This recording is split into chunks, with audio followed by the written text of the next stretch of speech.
Beyond your limits.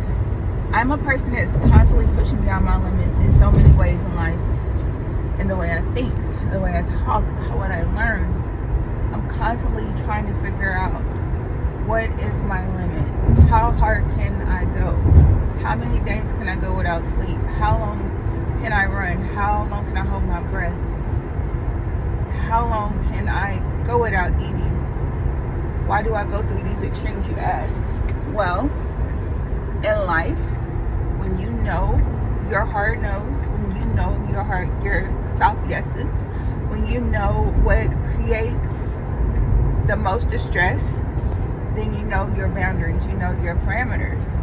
But also, fun fact, when you go one more step beyond that limit, one more moment past discomfort, one more push up to the point that you literally shake, your body grows from the pain. Your brain learns that this was a false ceiling. This was just something that I thought that was the hardest thing I've ever faced, and I survived it.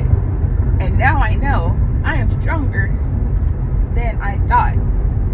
Most people never, ever even go to their hardest limit of life.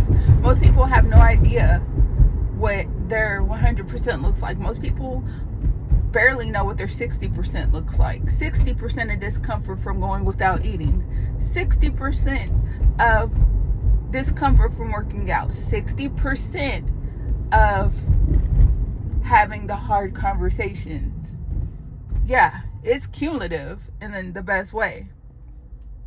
You have to learn your limits. You have to learn your hard yeses, your hard no's, your things that are weighing and playing in your head on silent because you keep repeating them. Carl Jung. Until you make the subconscious conscious, you will repeat, what is it? Like you will repeat your habits and you'll call it faith. Something like it. I'm sure I just misquoted that, but something along that. But look it up for yourself, figure it out, but let's learn. Subconscious actions, those are like your micro habits. Those are your little things that you do on repeat because that's just you. And that's the same thing. You're like, I keep having the same results. I don't know what happened. I keep dating the same people. I don't know what happened. I keep having the same. But what are you doing that is the same? That is nature's hamster wheel of insanity that you keep doing on repeat. Are you chronically ignoring the problem? Are you chronically being dismissive? What are you chronically doing that you're not acknowledging? There's something. Ask me how I know. Oh, it's fine. I'll go through it later. It's no big deal. Is what I told myself.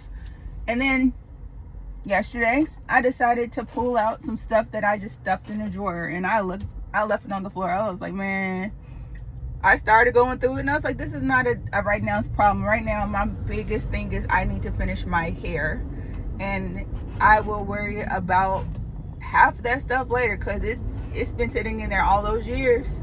But then I told myself, I said, no, see, that's your habit.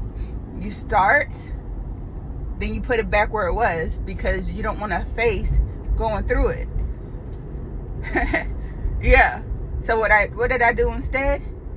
I grabbed all the stuff that I knew was trash and I threw it away. The stuff that I wasn't sure about, I left it on the floor. Why? Because if it's literally on the floor and I have to look at it, then I'm going to go back through it again. It's not going to get stuff back in the drawer. I'm going to go back through it. And then I'm going to be like, okay, now this is donation, this is keep, and this is some more trash. It's going to look messy when you start unpacking the things that you've been shoving down. It's going to be stressful when you feel those feelings of discomfort because you finally decided to face them. And that's okay. Sometimes discomfort doesn't come from the pain. Sometimes it's because you're finally facing the thing that you have been putting on pause. The thing that you have been saying is not a today's problem. Yeah, I know I'm constantly compartmentalizing to the point of insanity sometimes, or at least I used to. Now I'm starting to face more and more. I've learned that sometimes my isolation is not an isolation, it's an encapsulation, because I'm not lonely when I'm alone. I'm actually just in my own space, in my own head, but in a good way. It's solitude, not loneliness. And there is a difference. Look it up. I'm learning that when you face the things that you've been putting on pause, the things that you're scared of the results of doing, that's when you get your greatest breakthroughs. That's when you get those, that's what that's supposed to feel like. That's really people. It's okay. I can do this. Not by caring that if somebody comes over and sees all that stuff sprawled across the floor. No, they should have told you that was coming. It's fine. Yeah, actually, I had somebody just like pop up yesterday, like, oh, so you just got stuff across to your dining room on the floor, and do.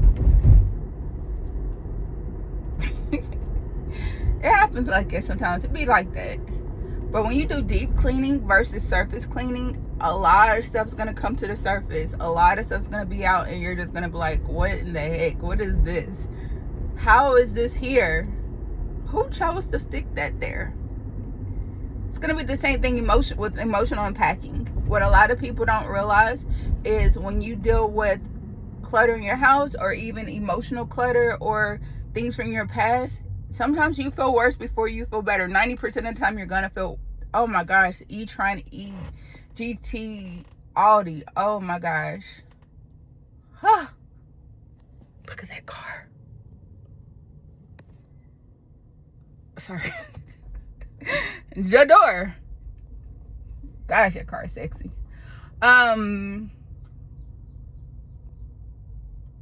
Yeah, I might get one of those next. Yeah, I'm a car person. I like fast cars. So I like this car. This is a Tesla Model 3 long range. It can go from 0 to 60 in 4.6 seconds. Yeah, I kind of tested it out. Let's digress back to what we were talking about, unpacking. Physical, emotional unpacking.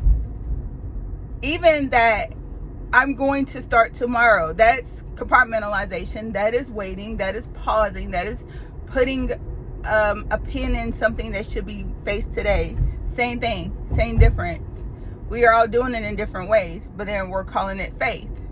Until you make the subconscious conscious, you will repeat your life and call it faith. There we go, Carly dog. I knew I'd get it. But yeah, in life, yeah, I got filler words going now. They come sometimes. When you put things on pause, when you choose to make those same micro choices, you're going to have the same outcome. When your life keeps repeating, ask yourself, what are you doing the same and what can you change? Because until you make those changes for yourself, your life will not get better. All right, let me focus on driving. I know I'll get a call about this. Marquette, why are you driving and making videos? Because I can see the road, and my car literally tells me if I'm over the line, if there's somebody close. I got a smart car. It literally can drive itself. Later, y'all.